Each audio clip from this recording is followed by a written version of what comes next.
computer. That's all. That's on.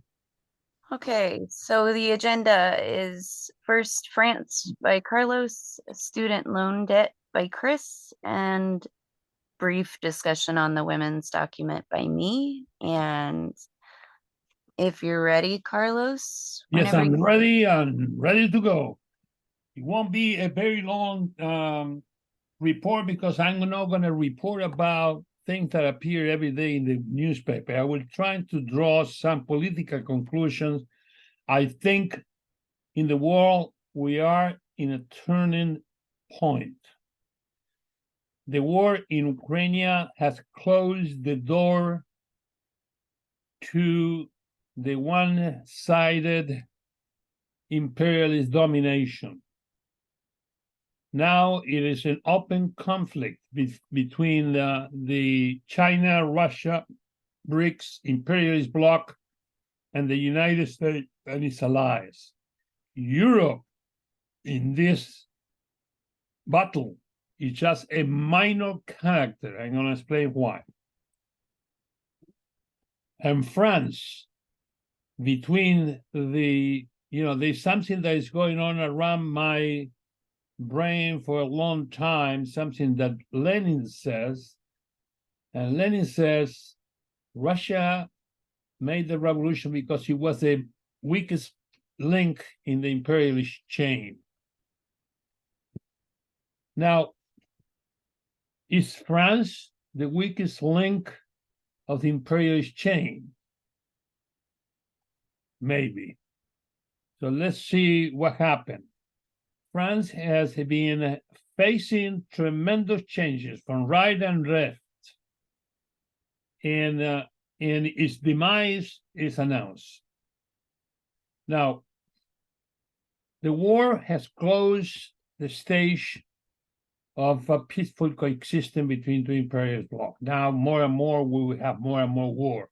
If you look at the news yesterday, now the United States is going to provide Ukraine with new weapons, including those ammunition that, spread all over the place. Cluster bombs. Cluster bomb, and they say they are perfectly safe. Bullshit. So anyway,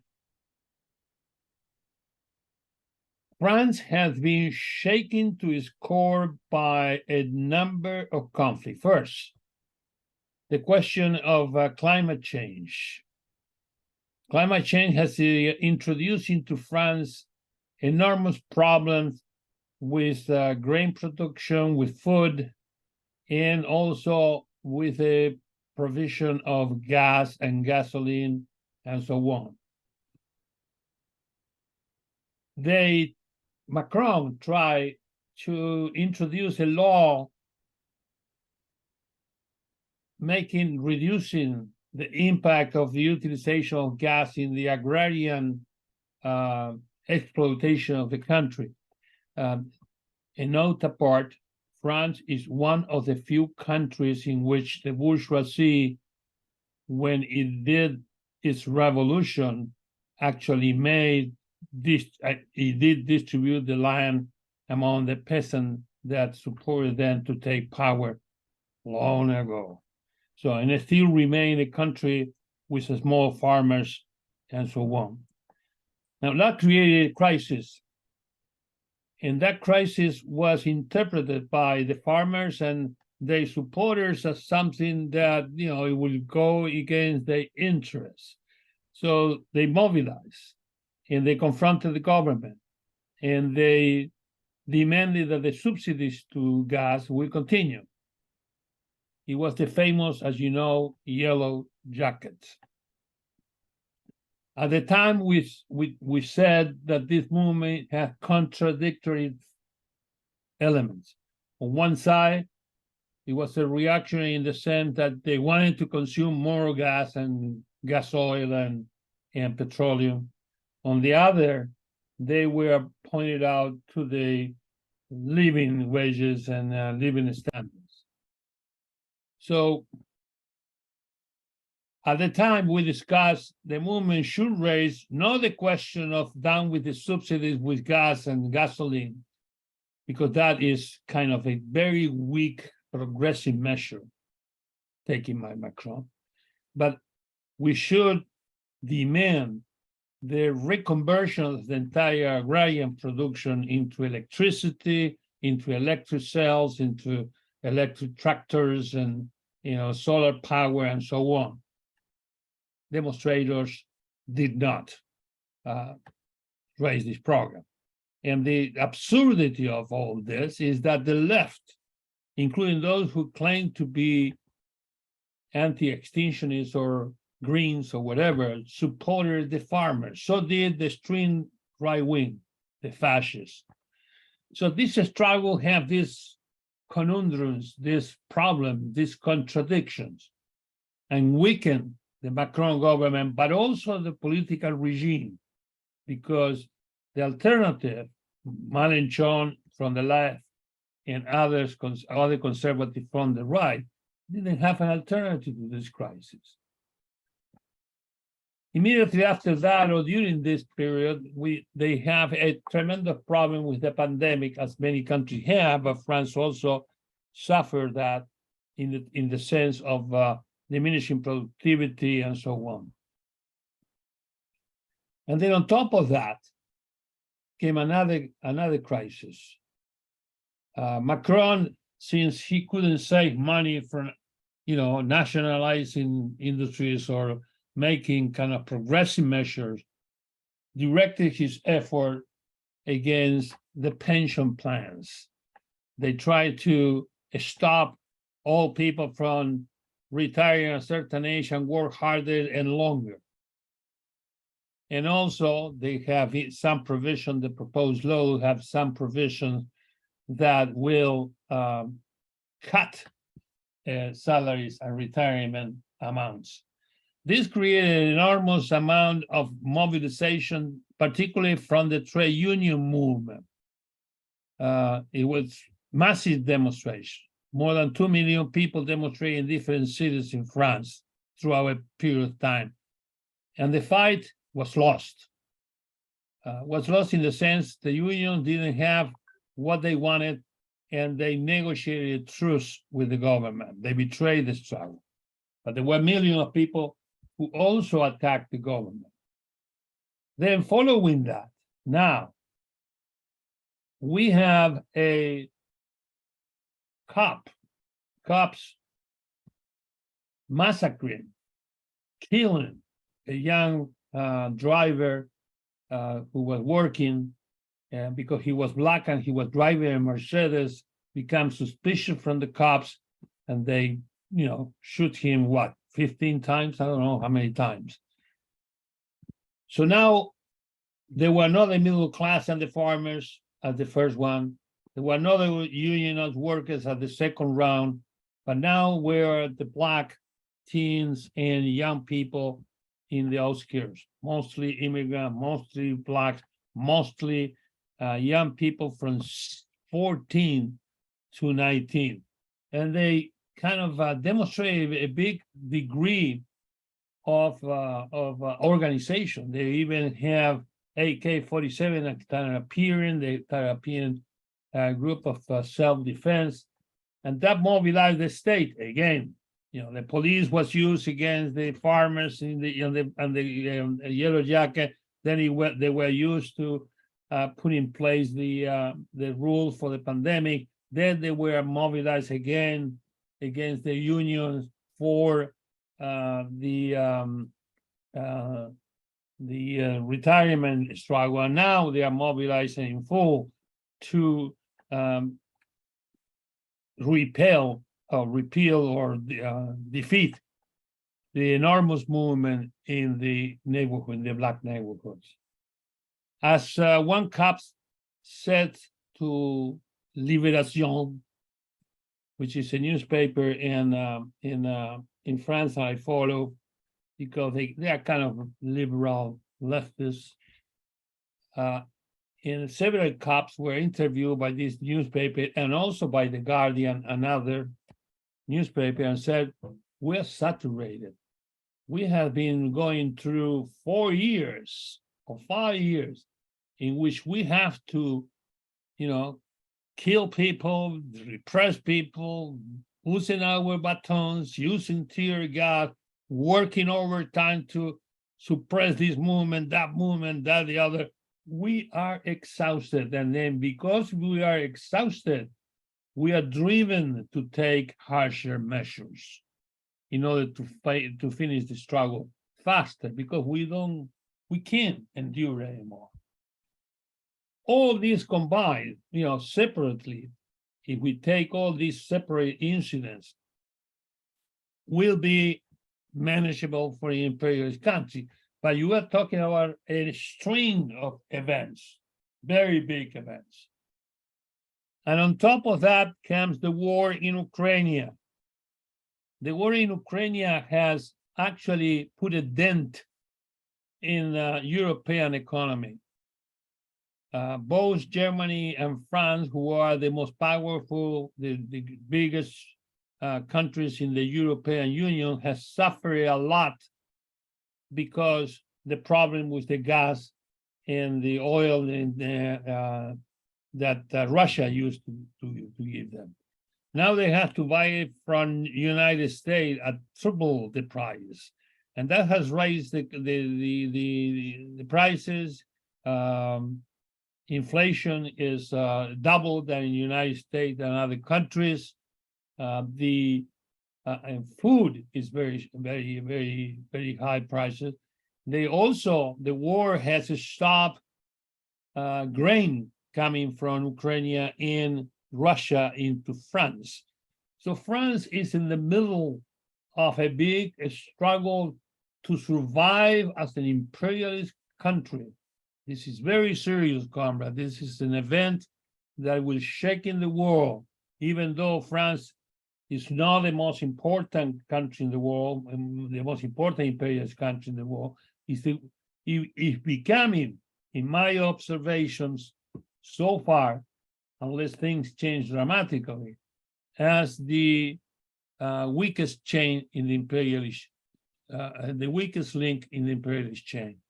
If France fall, Europe follow, and United States will follow.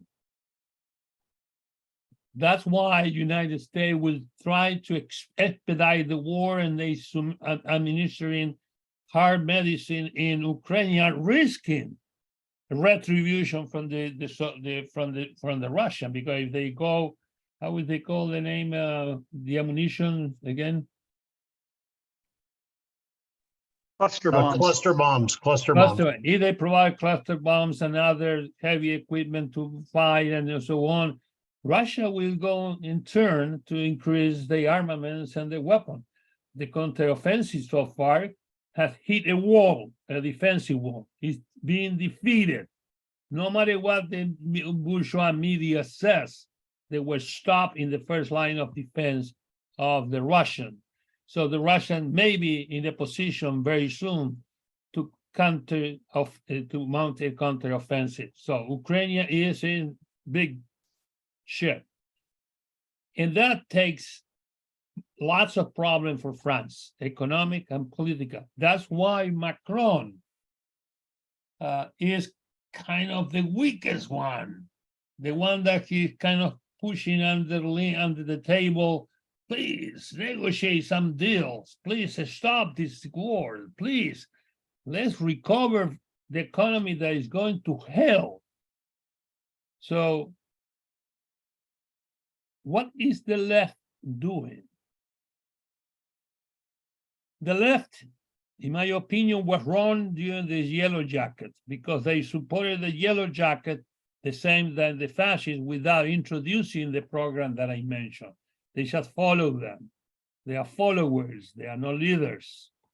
And therefore, the force that more benefit from the Yellow Jacket movement was Le Pen. So then it comes the trade union movement, in which the left has some intervention, but very weak. So did the fascists. Be careful, because the fascists, Le Pen party, and others are very active in the unions as well, and they push for that. Then it comes the now battle with the young people, the young blacks, in neighborhood where the left is non-existent. In the ghettos, they are not built. They never have a policy to intervene among the most oppressed sections of society. Therefore, they are not there. They try, and they are sympathetic in general, but they don't have any definitive program. And among other things, they don't push for the obvious, the right to self-defense, the right to organize to self-defense, and to call the unions to give all the resources to the young people and to form committees for self-defense in the area where attacked by the police. I have to say that there is a mounting process in society in France against the police. Apparently, this is just not an isolated incident. There have been other killings that didn't have the attention that this one have. And usually, French police is brutally shit. You know, they are very brutal. So, comrades,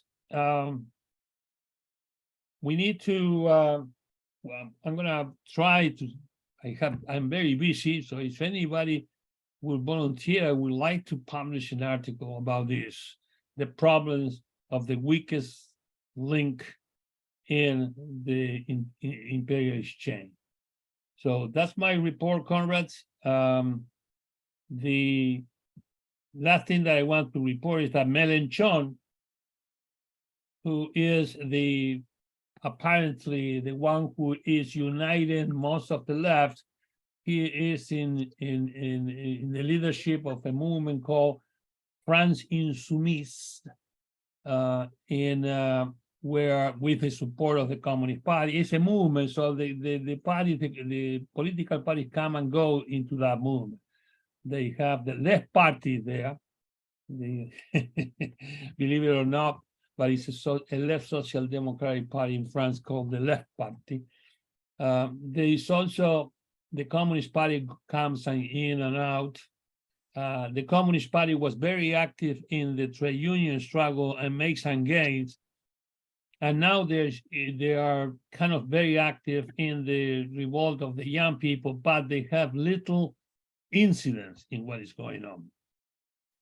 Mélenchon is a reformist, a social democrat. He's not even a left social democrat, even though some who call themselves social democrat, and he's supported even by Trotsky. So he has no alternative to Macron. And if Macron fell, it will be a terrible crisis in the political regime in France and a very large possibility that we will be confronted with another 68. You remember what happened in 68, right, in France. It was one of the iconic events of the revolutionary movement in the 60s and 70s. So, comrade, that's the report. Questions, comments? Great report, comrade. Keith, sorry, Chris, you're on stack. Two things. If you, Carlos, if you write an outline for everything you would like Abel used to write for us, an outline of how you would like the article to go with what the things are, I could do it not this coming week, but the following week for the article. The other thing is, when you say it falls, right? I guess I guess I'm having trouble picturing what comes after. What are you suggesting?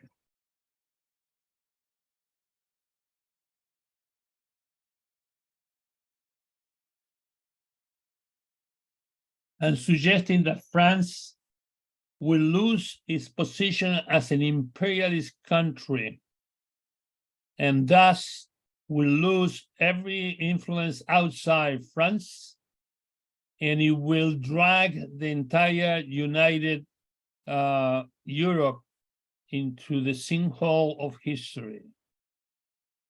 As an imperialist bloc, but why wouldn't the BRICS and their somethings try to absorb some of these countries into their imperialism? I'm absolutely sure they're thinking about it, but absorbing France is not the same thing than absorbing 17 countries as they did in Africa or 10 countries in Latin America. Absorbing France requires a big effort, economically, politically, military. And besides that, I think it's not the policy of the Chinese, especially Chinese, to go into countries to exercise more influence. They already in France, they have business in France. They have a bank, they have export and imports. They are, changing some of the things that France cannot acquire because the world they are sold by France, by China at a higher price. But I don't think China has the position to go into trouble countries. I think they are more kind of into acquiring countries that have raw resources, raw materials, and that they are relatively calm, so they can control it economically.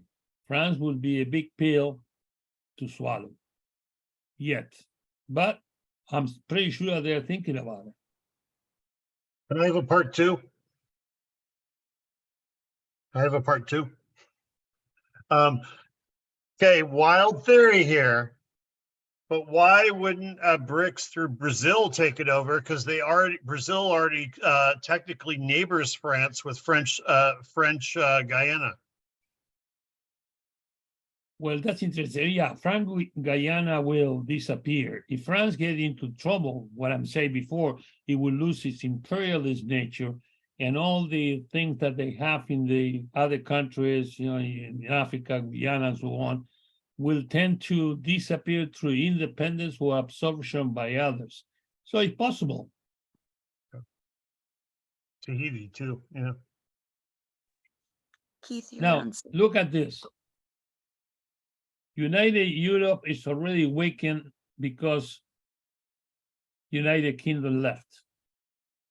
Now, if France falls, the only important power remaining in Europe will be Germany, who is also going through some problems. So we are talking here about the possibility for the entire United European Union to be absorbed more by the United States, which is another possibility, or to suffer a degradation, which in terms will put in danger NATO and so on. There are people saluting that Sweden got into NATO. What the heck, effectively? Sweden doesn't add anything to NATO, except that they will introduce more social democratic thought that are opposed to the United States. So we'll see what happens.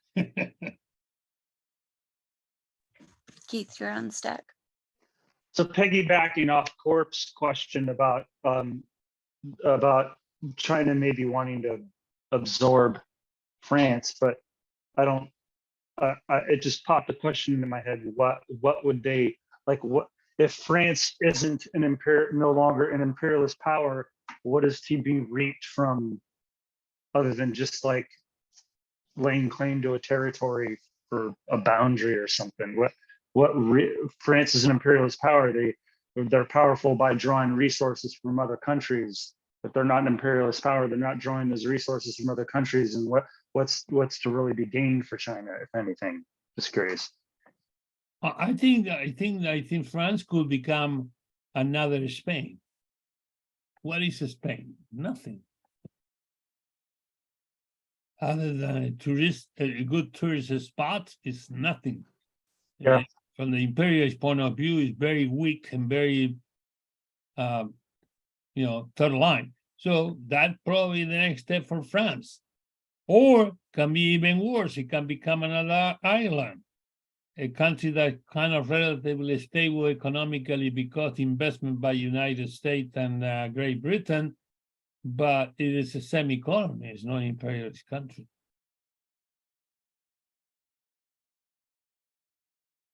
You know, it's absolutely clear that the war with France gone or starting to be gone, or even now with the war in Ukraine, it demonstrated that Europe is kind of a small potato compared to the two other blocks. I like to parallelly draw with the weakest link, you know, like with France now and Russia back in the First World War. Like that kind of makes me like kind of smile a little bit. But you know, I mean, there's other internal forces going on, and the way you're saying it is that they of course same old story. There's no leadership, no strong enough leadership in Yes, the but they have a powerful working class, yet it's numerous. They have several million. They yeah. have oppressed nationalities inside. They have a powerful working class. So they have some condition that Russia has too in the Yeah. First World War.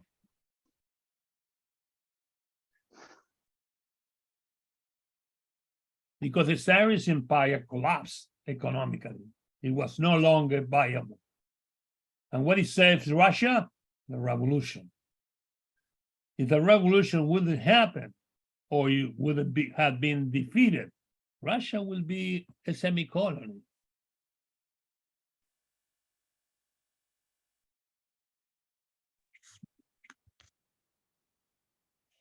Anything else on this topic? No, but it's exciting. I don't know why. I'm just excited by this. Well, it's a lot of opportunities, comrade. It's another world. We open up another epoch. And this has been opened by the war in Ukraine. That's what I'm always said. War is one of the doors to revolution. I hadn't thought that it would start somewhere else Yeah, wild. neither did I. But yeah, it's very interesting. Anything else on this before we move to student debt? Just in Sure. most organizations in the left that do not have the dual defeated position are in crisis today. And they're having a split. So we have to benefit from that. Wait, can you repeat that? Pardon me? Can you repeat that? I didn't get that. That every left organization, particularly Trotskyists, that have no a dual defeated position in the war, and who do not understand that this is a war between two imperialist blocs, one China, Russia, and the other United States, NATO, are in crisis today. And some of them are splitting because of that. You know, I was talking yesterday with the comrades in Turkey, who also have organization, a link to organization in Azerbaijan, in other countries in the area, and they split from the ILS, which is the International from the MST, because the ILS has a pro-NATO position.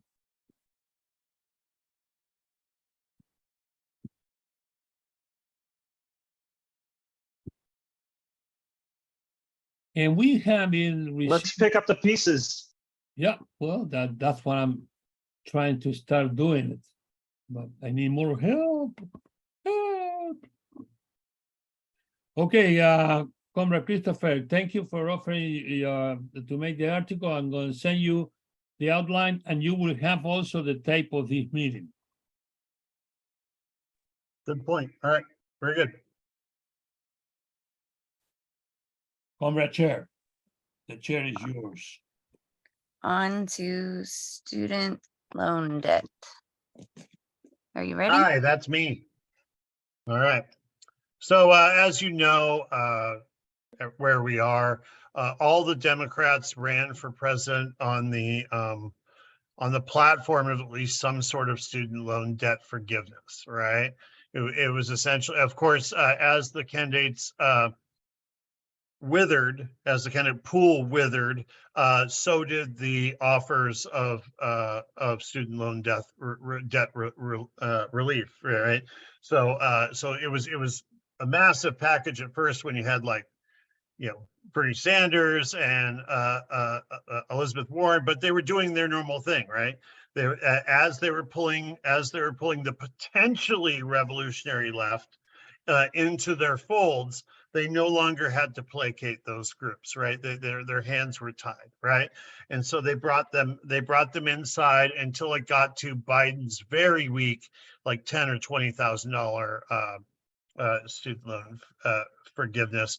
And one of the things I'm going to prove or just mention to you today is everything that Biden did and the administration did was done in such a way that they knew it would be obstructed with. They knew every way they did it was flawed. They knew that, right? Because groups were telling him that. There's groups telling him that, and there's a way they could do it. He could do it right now with zero interference, and he won't do it, right? And it's using similar things, but anyway, it's been pointed out to me that everything they've been doing is it's all for show, right? They do this thing in such a way that's so flawed that they know it won't pass. But anyway, let's get into the student loan debt thing in general. So as of this March 2023, student loan borrowers in the US, they owe a collective $1.78 trillion in federal and private student loan debt. Of course, most of what we're going to be talking about. The total 1.8 trillion. 1.78 trillion. That was back in March. It might have gone up. So I don't know when. I don't know how often they report. I couldn't find that, like how often they report the newest. Anyway, the newest thing. But right as of March this year, 1.78. Now, for the purposes of this report, that's the number I'm going to use, if that's all right. You know, just because it's fairly fresh and makes sense. All right. So interestingly, student loan debt is more than any people owe on any other type of debt in the US except for mortgages, right? So it's the second highest. So when you talk about, of course, everyone freaks out when you talk about the housing crash, but what about the student loan crash, right? It could have a huge effect. And actually the effect could be in a way, it could be a lot worse than a mortgage, than a housing crash. I'll explain some of those things later. So the average student loan debt for federal loans, so you know, for access to federal, those are the ones we're talking about here mainly, is about $37,000 to $38,000 per person. And about 92% of all student loan debts are federal student loans. So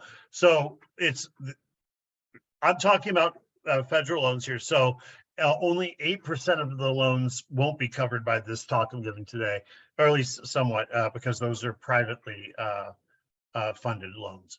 All right. In addition to these loans, the cost of college has been going up, right? So the resulting debt is actually higher in the US than it would be like in other countries that offer, you know, either subsidized pay or subsidized payment for colleges, or like I mean, I'm sure there's more than this, but like in Denmark, they pay you a salary to go to school. It's the opposite. And the higher the degree you're going for, the more they pay you. You get a raise when you go from undergraduate to master's, and you get a raise if you go from master's to PhD program. So, or if you go from undergraduate to PhD, you get that leap in pay right off the bat. So anyway, there's just some things. So with that current student loan debt in the US of 1.78 trillion, which I said I'm going to use for today's talk, let's just call it that. If you divided that by the current US population, which is 332 million, around there, that would approximately mean that every single citizen in the US owes 5,361. That includes children, everybody, right? That's how big this is. If that makes it bigger for you, then good. My example worked. That said, and I'll talk about why this is difficult. More than 1 million people every year default on their student loans. That's a lot. More than I'm not sure what I should have looked up a comparison thing. If someone could look up while I'm waiting, how many people default on housing loans per year, that'd be interesting. Although I guess housing loans would be different because that would cover an entire family versus one person, I guess. So I don't know. We'll see. So by 2023 now, the proportion of borrowers falling behind with their repayments is expected to reach about 40%, right? With the after what happened with the COVID restrictions. So I think 40% will default or at least fall behind on their student loans if we had to start paying them again. But startlingly, this percentage will be about 45% higher if the government makes all student loan holders pay back the interest they should have paid over those years, the years of the COVID suspension of payments. So I think it'd be 45. So they think it might be as high as 85% of people will default on their student loans. These high numbers are what groups, and this is a group that I follow.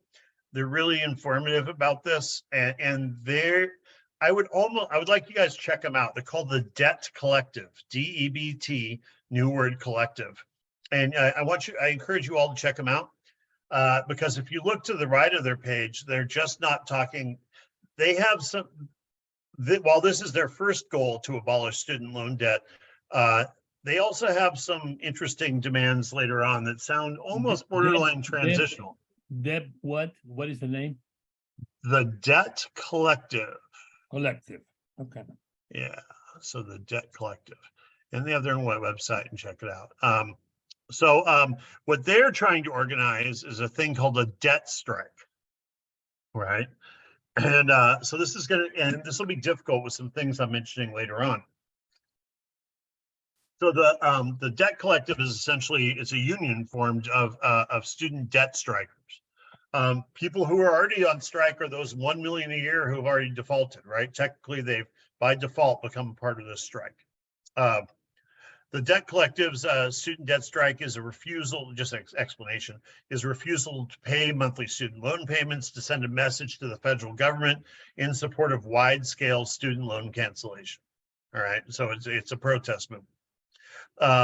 The Debt Collective defines a student debt striker as anyone who's paying even $0 a month, or for a combination of economic and/or political reasons, because they either can't pay or they shouldn't have to pay, and if they're committed to joining the strike, they don't care if you're paying $0 a month because of your financial situation. But if you technically have that loan on your books, that can happen. By the way, there's I can explain during the comment section how you could have $90,000 in debt and still be paying $0 a month.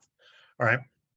A student debt strike is about politicizing the non-payment collectively, trying to take it out of the narrative of no good, lousy people who can't pay their debt to like, no, we're doing this to send a message. So I encourage you to check them out. All right, in the past, let's get back to the current news. In the past year, Biden administration has offered several avenues for student debt relief, all of which were designed to fail. Now I don't often do this in my reports, but this one involves me, so I will say a personal experience of mine. So for personal experience, even me with all my degrees, right? I had a hard time figuring out how to navigate the Kafkaesque nightmare of this paperwork. It was so weird. I was asking. How much you owe? What? How much you owe? About 55,000. That's not much. Okay. Thanks. It's a lot for me. It's a lot, but there are people who owe 200,000 or 300. Absolutely, yeah. After I did figure out how to, so after I did, I thought I filled it out correctly, the paperwork. And by the way, each time when I tried to do it, it would take like days to do this, right? I would whole weekends were gone doing this. but I was immediately denied because of one bureaucratic error or another. And then I was told to resubmit my application. But get this, because now I was familiar with the original form, and now I know what my errors on the original form. But when you resubmit for it's a totally different form. Yes. So they don't want you to be familiar with it, right? And so of course I got errors with that too. All right, and that's still I've yet to have a successful one. Yeah, and it's not. We haven't yet to even get to the point where they're even reviewing my situation. They're just denying it on you didn't put a period here, right? Or And something you like are asking for deferment or for scrapping? both, anything. And Yeah. based on what? What's that? Your case is based on what you base your case. That I shouldn't have to pay it because I'm a public school teacher, and that's what it is. It meets I meet the requirement. I went to a public university for my undergraduate. Which is one of the requirements of Biden thing. I'm teaching in a public school, another one of the requirements for Biden. All those criteria are why I think it should be my debt should be gone, right? Because it's the words put on by the Democratic Party of what it should be. Didn't they say that you have to teach at least for 10 years? That's for the original public service loan forgiveness. That's different. That's a plan. That's a program that's been in effect for years, for a decade, I think. Whatever, yeah. Yeah, but it's not what this is, right? But now, actually, interestingly, now they're trying to now they're changing. It's been watered down so much that now Biden is trying to say that that's what he was talking about all along. He didn't mean anything else besides the thing that's been there for 10, 15 years. Anyway, side note. So I have another story about a teacher friend of mine in Los Angeles. And she's been doing this for a while. She's actually was granted full student loan cancellation. She was ecstatic. Her Facebook page was just all unicorns and roses, right? She was so happy. She had been dutifully paying her student loan payments since 1990. And her original $40,000 debt had gone down to only $35,000. Okay, these loans have high So for interest. she paid 20 something years and you only reduced $5,000 from her debt? Yeah, and she paid something like 25,000 in the payments total. Yeah, this is common story. This is a really common story. There's a million other narratives I could have told you about other people that have the same exact thing happen, but I just added this because this is someone I know. It made it a lot more real to me. But get this. While she was super excited announcing all this, she was informed about a month later that they discovered an error in her application. She must resume payments when the student loan pause is lifted. This is a note for later. Keep in mind, her debt was never actually canceled. It was just under review, right? That would matter for something I'm going to suggest later. So my conclusion from this section is that the Biden administration purposely goes about this charade of student loan debt relief in problematic ways that they know will either be overturned by SCOTUS or watered down by Congress to the point of making debt relief completely inaccessible to most, particularly those people that need it the most. All right. So back to the default thing. If just 25% of student loan borrowers were to default on their student loan debt, it would likely have several effects. And keep in mind, these are the implications for the capitalist class, right? This is what I'm going to go over. So if I could interrupt real quick, what was the current, you're saying currently 40% of people are defaulting? Hold on a second. Let me go back. No, currently 1 million a year are defaulting. Okay. Yeah. I wonder how that works out. No, but the 40%, Keith, that was when that was what was predicted if they made us resume payments right now, right? And it would be an additional 45% if those payments had the back interest involved in them. Does that make sense? a question, Sure. Christopher. How much is the amount of money that will be the total if the $20,000, debt scrapping when if Biden managed to say, well, okay, to impose the program. Yeah, I wouldn't be able to tell you that number because his were like, even with his full program, his crappy full program, I still couldn't tell you who would qualify for it. It's mysterious. But suppose that everybody who have a debt qualify, that will amount to what? Couple what- couple $100 million, $2 billion, a couple $1 billion. Isn't that I the mean- 1.78 trillion? Yeah, so No, total- that is the what's debt, total what's debt. 80% of 1.78 trillion? What was that? No, but listen to this. The total debt is 1.87 trillion. Okay? 7-8 trillion, yeah. Okay.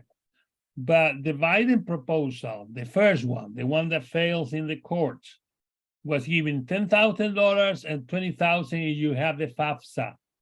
Okay. So that, I believe, there were no more than $2-3 billion total. Is that correct? 1 second. I'm trying to see something. So it's student loan debt has 43.5 million Americans. So hold on a second. Yeah, I think I read there were about $10 billion total, the cost of the Biden program, because it only benefited people up to $10,000, and some of them, like me, up to $20,000. But the rest you have to continue paying. So that $10,000 and $20,000, I read that amounted when they say, well, how much that will cost? And they say something around billions of dollars, not trillions. All right. Yeah, it's math I'm having a hard time doing on the fly here, but yeah, Yeah, well, Right. can I say something, Conrad Chair? Yeah, because we have to find out of the $1.84 trillion debt. A question for an ignorant Latino American who use numbers in a different form. 1 trillion, how many billions is a trillion? 1,000 billions makes a trillion. Hold on, one at a time. 1,000 billion. 1,000 billions is a trillion. Okay. That is what is already spent in the war in Ukraine. Just to give you the comparison. The war in Ukraine so far has cost the West $2,000 billion, and to Russia at $1.15 billion. So this is to give you some proportion. They are spending in war in a year what they should have been using to scrap all the debt. Just to to have some. The scrapping the debt of the student loan is different from the housing crisis, because the housing crisis, it is over a state. You don't pay your debt in the housing, in the housing, they repossess your house, and the creditors still have something that have value. But if you default and don't pay your student debt, who pay for that?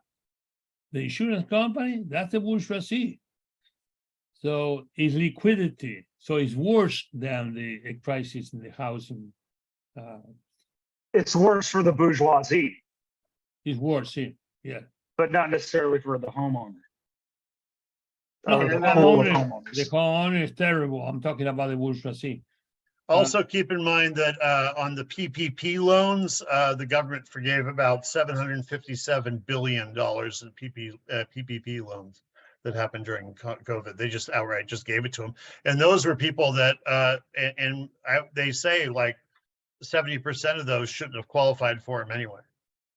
You know, I owe $24,000 in my student debt. So talking to an specialist, he said,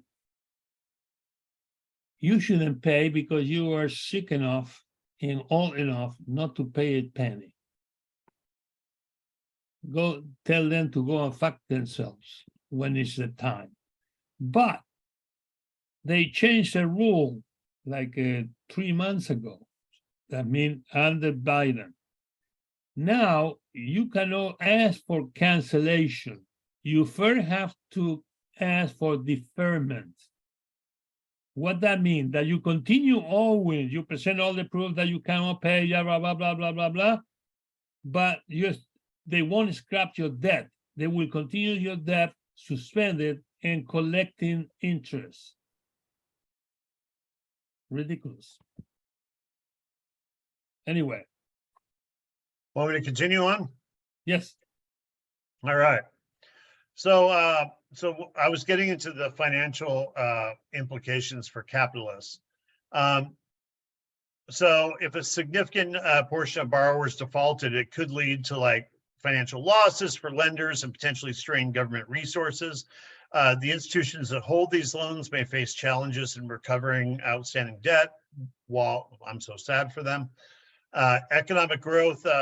So student loan, this is an interesting one though.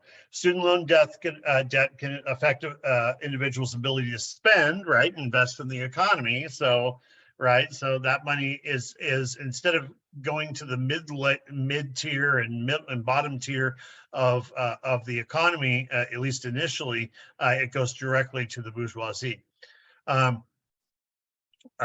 If a large number of borrowers default, it could lead to decreased consumer spending in general, right? And this because individuals burdened with high levels of debt may have limited disposable income. So that makes sense. So here's the interesting thing with credit scores and access to credit. So defaulting on student loan debt can have a long-lasting effect on your credit score. A higher default rate could result in negative impacts on credit worthiness. We'll discuss what that means for people and why that's handy for capitalism. And reduced access to credit can hinder entrepreneurship. So anyway, of course, this could also affect higher education in general, right? Because if fewer people are offered loans, then fewer people are going to go to school and can't afford it. Now, one group that should be highlighted here are Black Americans, because this affects them more than anybody, right? You know, for years they've been telling everyone, "Hey, get to college." Well, the Black community's done that, right? This is going to go back a little bit, but in 2016. If you looked at all the 2016 college graduates, nearly 40% of Black students left college with about $30,000 in debt, compared with 29% of whites, 29% for white students, and 23% for Hispanic students, 18% for Asian students. Additionally, 86% of all Black students graduated that same year with a debt of any amount, compared to 70% of white students and 67% of Hispanic students and 59%, which did not acquire debt at the same rate. In short, Black student loan borrowers, because of institutionalized economic racism, were forced to take on much more student debt per capita than any other group. Black African-American college graduates owe an average of $25,000 more in student loan debt than white students, okay? 4 years after graduation, Black students owe an average of 188% more than white students borrowed. So their ability to take care of the loans is taken care of. And so later on, when I'm talking about the effects of debt, you'll realize what they're doing to the Black community, right? So any policy that calls for full repayment of student loan debt can also be considered that it's informed by white supremacy that operates this country, because they knowingly will be affecting the Black community much more than the white community. So let's talk a little bit about the Democratic bait and switch. So I opened with this, but we'll start about a little more.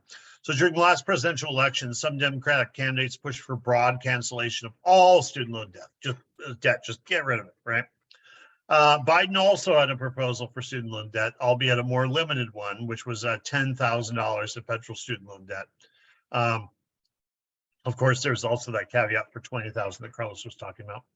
He also promised on a campaign that he would forgive all the debt of students attending public school, historically Black colleges and universities, or private minority serving institutions if borrowers had a yearly income of under $125,000. That's the criteria I was applying under. So these Democratic candidates can make promises like this because of the undemocratic two-party system, which allows both bourgeois political parties to blame each other when the campaign promises they never intended to keep are not kept, right? So Republicans do this, they point to Democrats, Democrats point to Republicans. It's like that Spider-Man thing. If you don't know what that is, I'll send you the meme later. While the Democrats know this, they're aware of this, but student loan debt can still be outright canceled. Yeah, and using the same Health and Human Services thing, Biden just needs to cancel all 100% of student loan debt all at once. He can do it. He can do it by executive order. He can just cancel it all at once. Once the debt is abolished, there are no legal mechanisms or reviews that could reinstate that debt. So not like we're putting it under review, like my friend in LA, to be canceled. Absolutely just an edict that says it's all canceled all at once. It doesn't have to be any more written about it, right? So yeah, you just do that, because then SCOTUS at a later date could deem Biden's actions as inappropriate or even illegal, but that debt is not coming back still. Despite this, the Democrats, in league with their Republican friends and the ruling class bosses, have no intention of doing this. So at any moment during this, even right before the election, when Biden would really benefit from it electorally, he could cancel all student debt, and there couldn't be anything they do about it, right? But that's not going to happen, right? He's not going to do it. So why is that? Why won't they cancel debt? Why are they so hesitant to make everyone so happy and create a huge boost in consumer spending? Why wouldn't they do it? It's because capitalism loves debt. It loves it, especially when coupled with medical debt, like it is in this country. So the threat of medical debt keeps citizens chained to their employers because it's the way this system gatekeeps medical care. Essentially, you get partially subsidized medical insurance through your employer. While defaulting on student debt, students or otherwise, creates a bad credit report. So we talked about credit report earlier, so let's talk about it here, what it means. A bad credit report means they won't hire you, right? So if you default on your student debt, you actually default, you are stuck. It's kind of their dream. If you default, you are probably stuck at your employer, because when the employer who want to go next runs a credit check, they're going to see they defaulted, or they'll hire you, but at a lower wage rate. Which has happened actually, in the South mainly though. So medical and student loan debt keeps people chained to their employers, which is what this is the reason for the reason why they're doing this, right? While blue collar workers in the U.S. Have almost always been saddled with one form of debt, there is student loans allow the ruling class to add the so-called professional class of the working class into their status of indentured debtors, right? So you not only have what's traditionally the blue collar workers, the mechanics, the carpenters, the housing mechanics, the housing builders, engineers, things like that. Or engineering, the people that now they have the professional class in their grips as well. So once they have that, this creates a whole landslide of things that happen. So this emboldens why student debt is partially why our salaries have frozen. right? Why they're not paying more, or not why they're obviously doing it because they're greedy, right? And capitalism needs to keep increasing profits. But this emboldens, so student debt emboldens employers to cut benefits and not raise salaries because they know their employees are kind of tied to them, right? So, so as the threat of an employee leaving their business is mitigated by their debt, so they no longer have to worry about this as much. If they have debt, and if they default on that debt, they definitely can't leave. So this keeps a large portion of the American working class in kind of an indebted servitude position, right? Here's the thought when I think about debt. When I talk to my students, here's the thing that I always bring up. So because we're all tied to our jobs, right? Or some of us are tied to our jobs. And those jobs occupy us for so long, right? Every day. Just imagine all the great thinkers, visual and musical artists, scientists, writers, and all other out-of-the-box philosophers who are currently stuck in pointless jobs because of debt.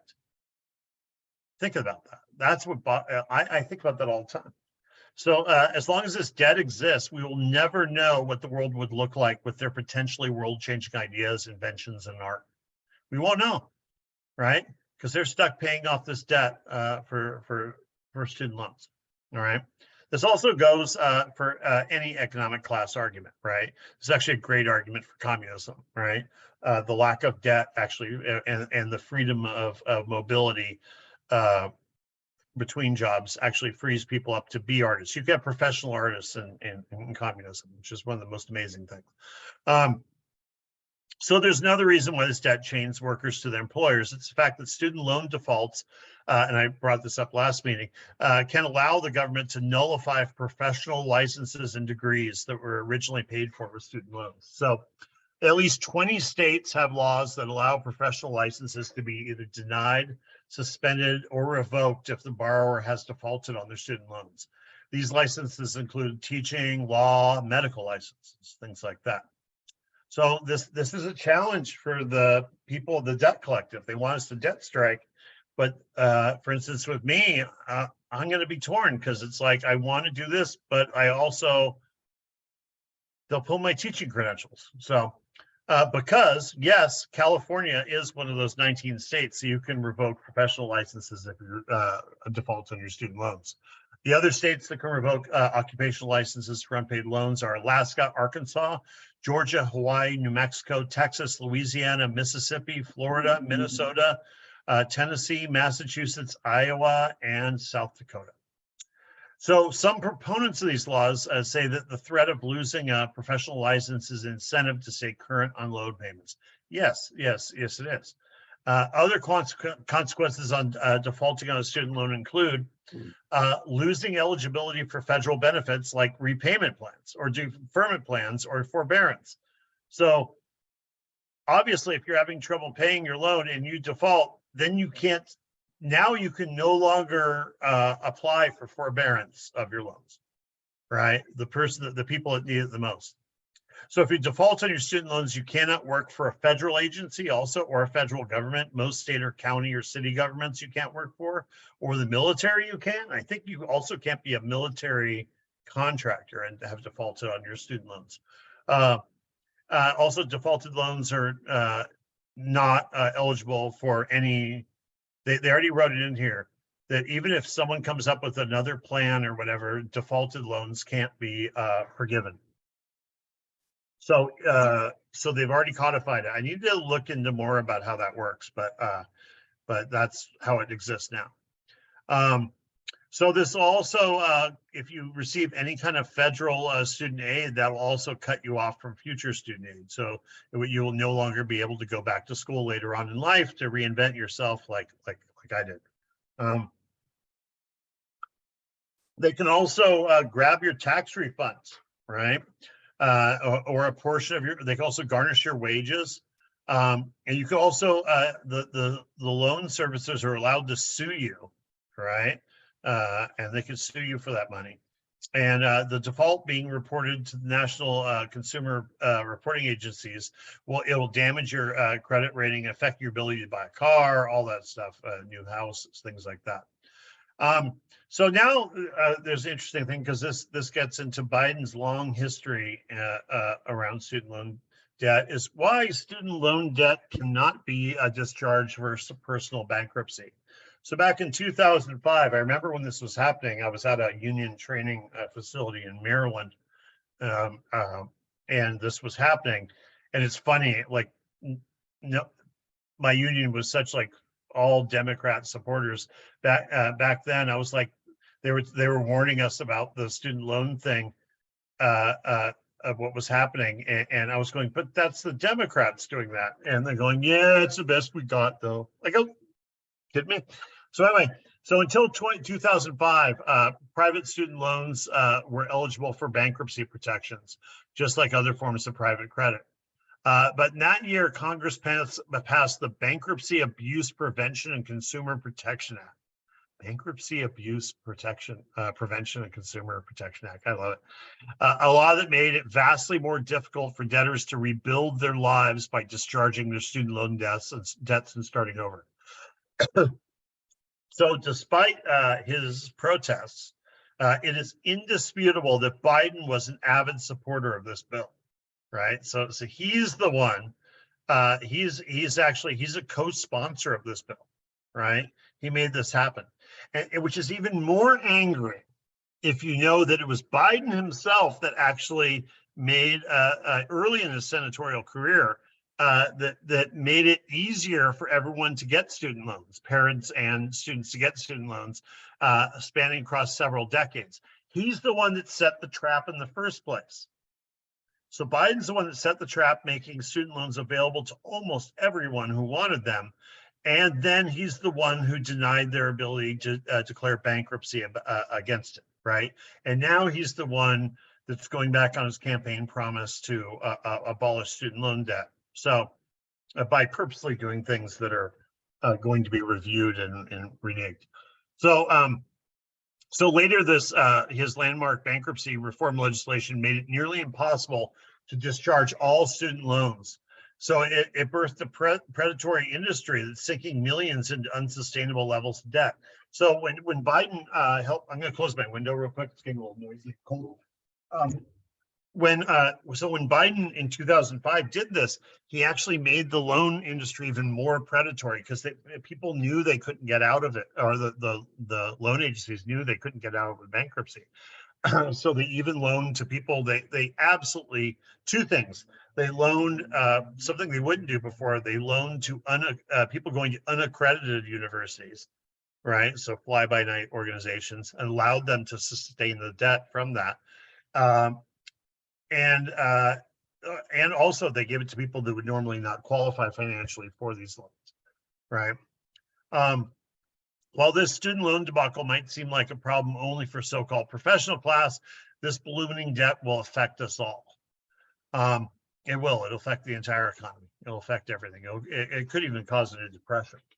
To me, abolishing student loan debt is just a transitional stepping stone leading to the eventual abolition of other slavery-esque practices like the US prison system.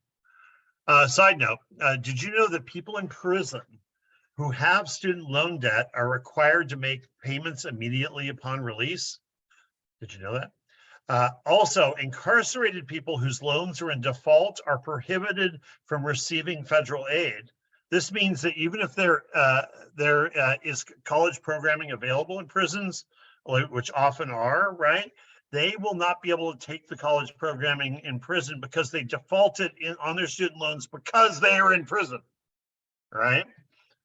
Okay, so that's crazy. So in addition, the abolition of student debt will allow people to participate in politics like our party, right?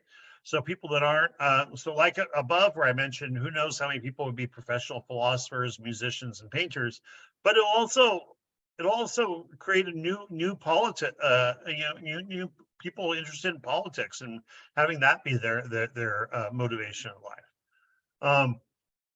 So like our support for our party's support for full reparation payments to all African Americans, the abolition of student loan debt is just one more transitional demand that will bring us closer to liberation.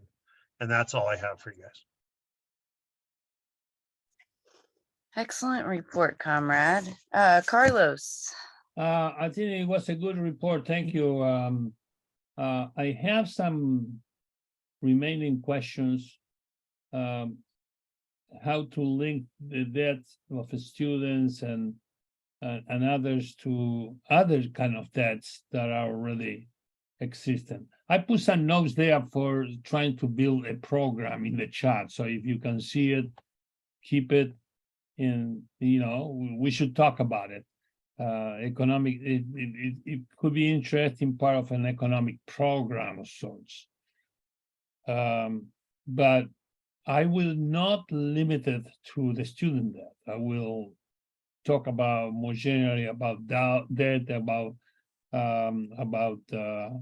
universal right to declare bankruptcy without consequences, that kind of stuff. Make it Yeah. more a kind of a socialist revolutionary program. Sounds good. So read it, copy it, and are you proposing that we do an article or something with this, or what, Christopher? Well, I don't know. There's already plenty of articles out there that are doing this, so I don't know. I was basically distilling what was already out there. I think we should do. I don't know if an article is necessary. I think we should do a proclamation and demands. Okay, Our party's position on debt in general, okay. and our demands, but not necessarily an article, because I think all the information I got out there was. I understand. Yeah. We can even, put as the links to some articles after our declaration. So if you like some of these slogans, work on them, and then we can, do something. Maybe we can include in the party platform we are working on, Christopher. Yeah. All right, I'm saving those comments. Oh, down. You're so thoughtful in that position. You cannot daydream. How are you, Caroline? I didn't say hello.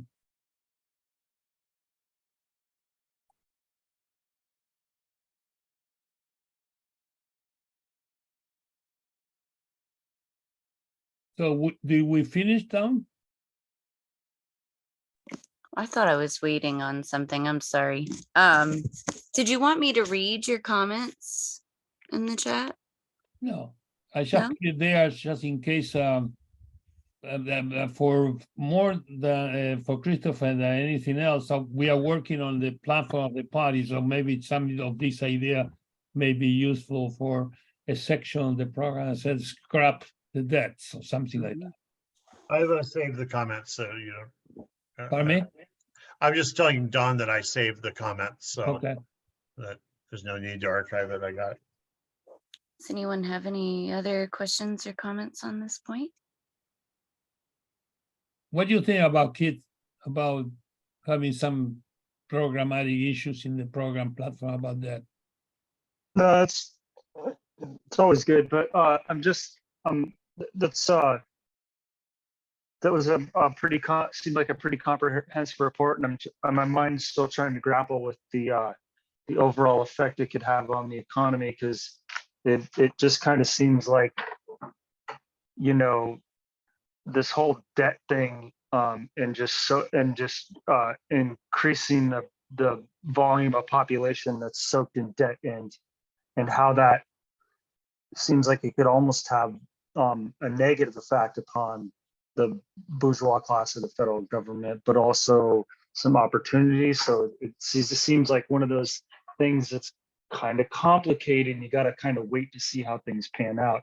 But either way, it was kind of illuminating about how much debt is there, and also how Carlos mentioned that that there's no collateral, actual physical collateral associated once it's defaulted on. Like when I lost my home, bank gets the home.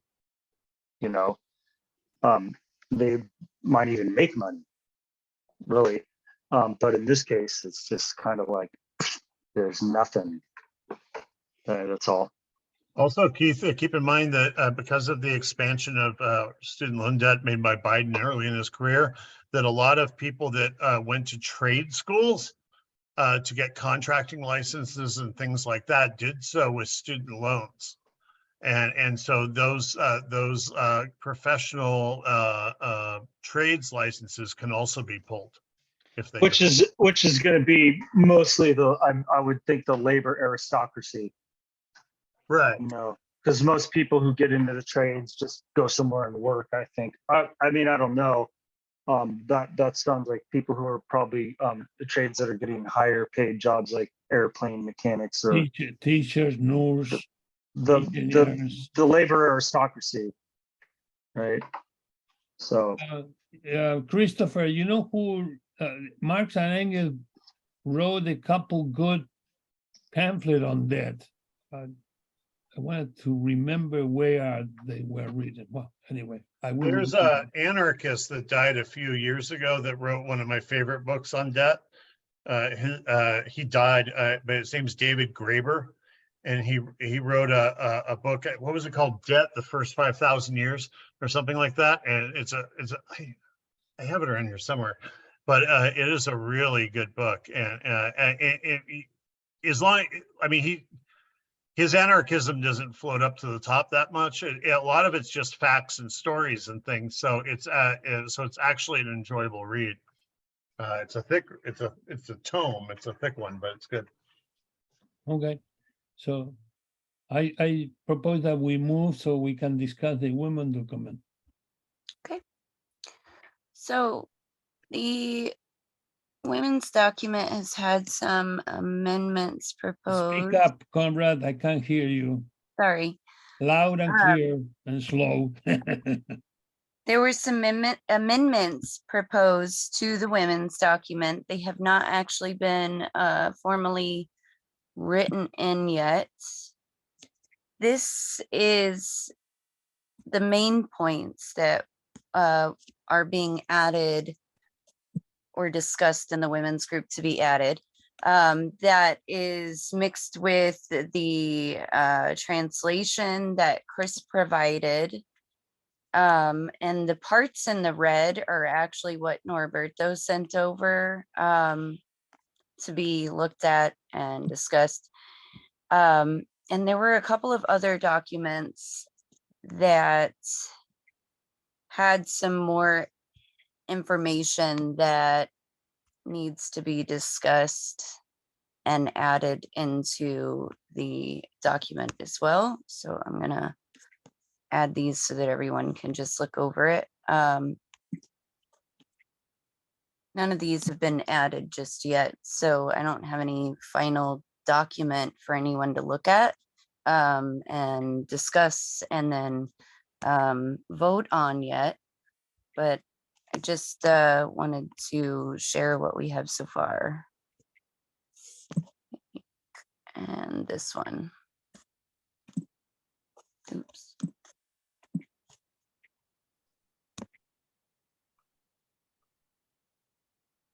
Let me know if you can't pull them up because I might not have. yeah, I don't have access to. Yeah, any you of need them. to hit the share button and add all of us.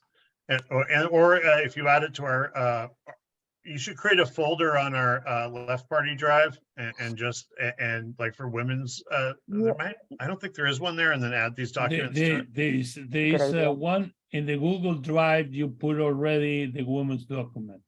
Oh, So, okay. But so then you I can- don't know why I don't have access to it though. Because it's a copy. Oh, okay.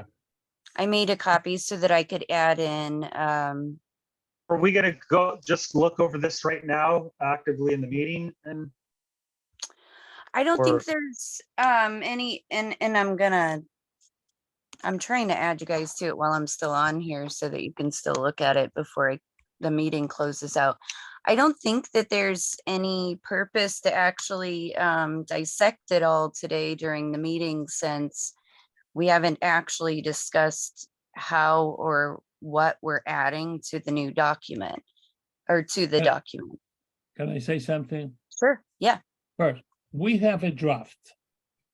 Why we don't discuss it, is any disagreement on that draft?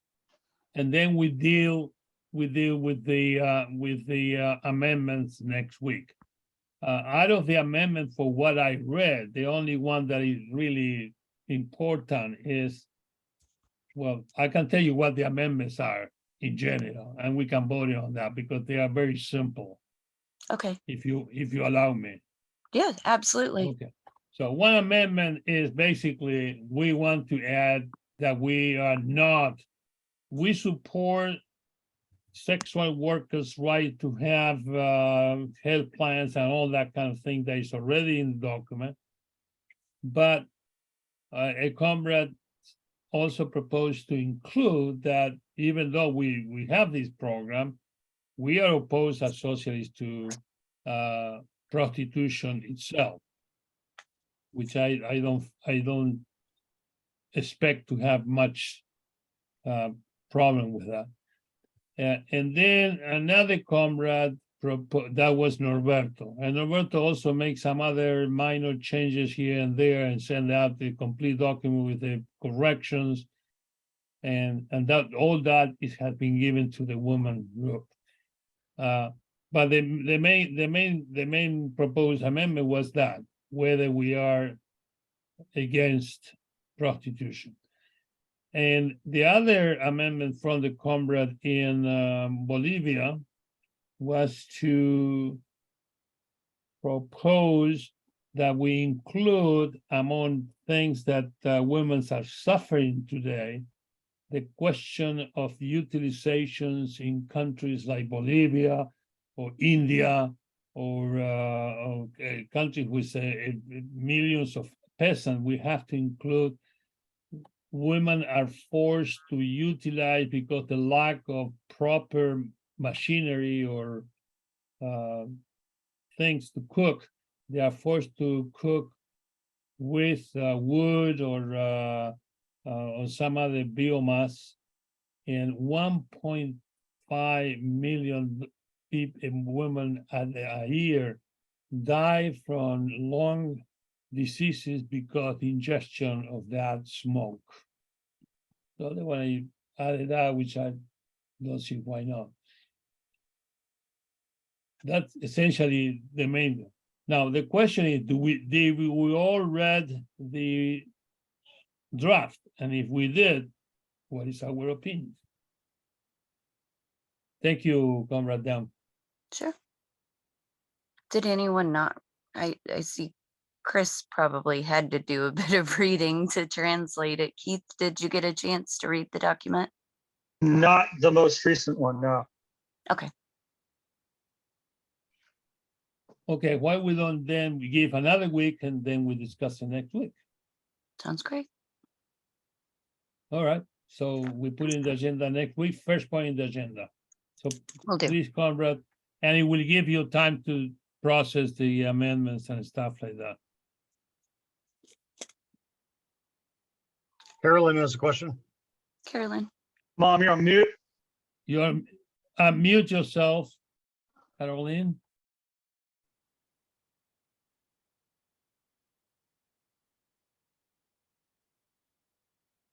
It's on the lower left. It says mute down there next to stop video. The one Keith's pointing at. How There. did we get in such a mess where they could charge so much for college, whereas in the early 60s, we paid very little for college? What happened? How did this go wrong? I have an idea. Well, it wasn't a business at first. It was a public utility, right? That was the initial thought of, and that's what business should be. It should, or that's what, pardon me, schools should be, and higher education should be a utility. And then it was yeah. They realized that they had to codify commodify everything, so they commodified every student out there, and made a huge student loan industry out of it. Because keep in mind, there wouldn't be a student loan industry if all education was 100% state sponsored. Yeah, we're kind of working backwards here, but I can't help but say this. I mean, it's capitalism, like Carlos or other revolutionaries of the past have said, that the profits of the bourgeoisie got to a certain point back in the late 19th century or something, right? and it's this kind of decrease in sun. Capitalism needs to find ever more creative ways to make a profit, and capitalism literally eats itself, kind of like what's going down in Andrea's work, how the company has, like, you can only make so many helmets. You've saturated the market, and then in order to increase profits, to prove to the shareholders you can make them more money, the company all of a sudden has to turn and eat itself. So capitalism is like this self-cannibalizing thing, and that's how that happens. It's capitalism. I'm done. Sorry, I couldn't help. Oh, okay, can go back to the point where we are, woman question. Sure. So down. Are we done? I think that, yeah, I think that unless anyone had any questions or comments, that was it. I Okay, apologize for not reading the document when I should have, but I'll read it. all right. Also, let So me know how my Spanish translation is. I thought it looked good. So, I mean, Carlos would have to It tell looks you. good. No, you're right. It looks good from like about 5 paces. Like if you're like 5 feet away from the screen, I think it looks great. All right. So, Comrade Chair, can I say something? Absolutely. It is an invitation for the 18 to go to with Chris and Sergio and kids and the new comrade, the Vietnamese woman, to go to kids' house and have a good lunch and have a few hours together and enjoy ourselves. And today, talking to Christopher, we come out with the date Tuesday. No, Uh, was it Wednesday? it was 18. It's Tuesday. Oh, I guess it is. Yeah. Yeah, Tuesday, the 18th, to go there. How is that work for you, kid? And Caroline? That's fine. Okay. Yeah. So let's prepare it. I'll talk to Callie. I'll reach out. I don't know if she's following our bullshit Yeah. thread anymore, but I'll Talk reach to out. Kathleen, and talk to Sergio. She said that he Yeah. will be here today, but he's not here. Yeah, we have to talk to him. I need to have a talk with him. And the idea is to have a gathering, have a nice lunch, talk informally about politics and social questions and whatever else, arts, philosophy, I don't know, whatever we want to talk and see each other. That's the important part. No, I would actually almost at some point might be tempted to invite a Democrat or two over and see maybe how they might absorb some things. Well, but Could be interesting. I don't know. Maybe at some point later in the yeah, in the get together.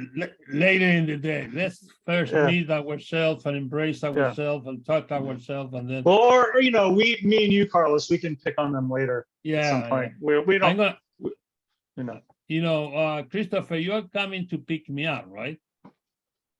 Yeah, but on that email, did you say you were staying down there? Because I won't be able to come back and get you. No, I'll drive you back. No. Oh, you no, got him. he- All right. Yeah, cool. Yeah, of course. I'll drive you down there. Okay, and you drive me back, kid. I'll even slow down before I let you out. Okay, so comrades, the other thing is, we are just I wanted to report that we have a conversation with 5 different organizations linked to this Turkish party. They are also in touch with PO in Argentina.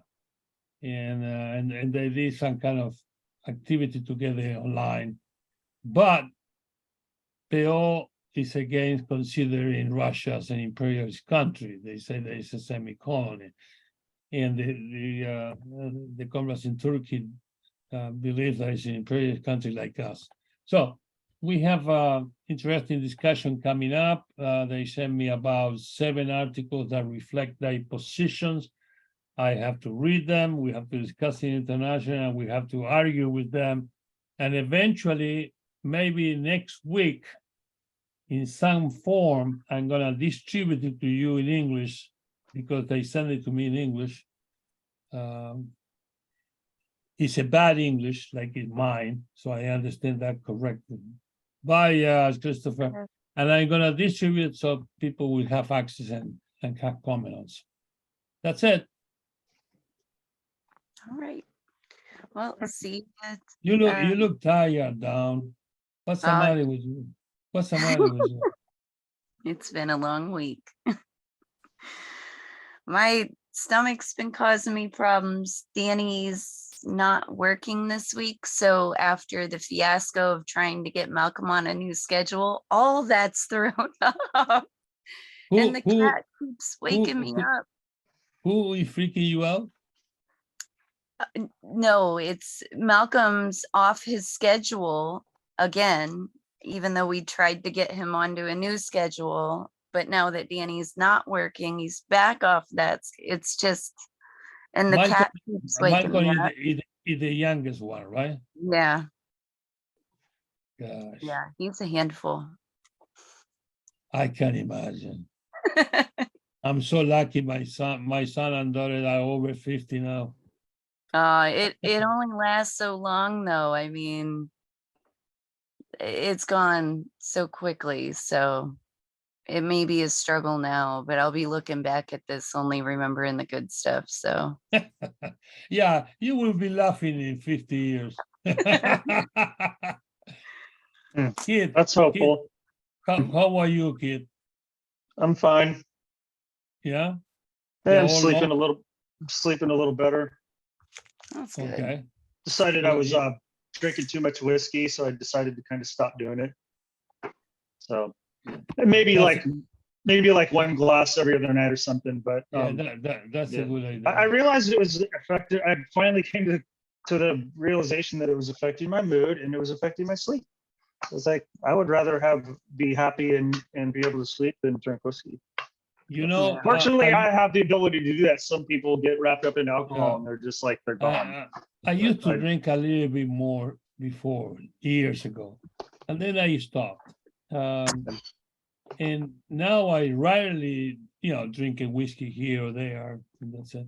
And now I encounter more flavor in the whiskey because I'm not so used to drink a lot. When you don't drink a lot or you don't smoke a lot or you don't do anything, then when you do it, actually you Enjoyable. more enjoyable, Yeah. yes. But Yeah. if you start doing it every Yeah. day again, The thing is I'm just lucky because I don't have an addictive personality, so I can come to these things of like, I really like drinking whiskey, and then it's like, oh, then it's like, but you know what? It's kind of better not. But I have the ability, like I can still have like one drink a night, which is totally tolerable for your body, but and not fall down that slippery slope of like of having 4 drinks a night. I'm fortunate I could do that. one drink a night is nothing. That's Yeah. fine.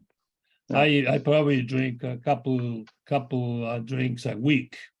Yeah. Is that okay, Conrad? See you later. Have All another right, guys. meeting. All right. Bye-bye. Congrats. Bye-bye.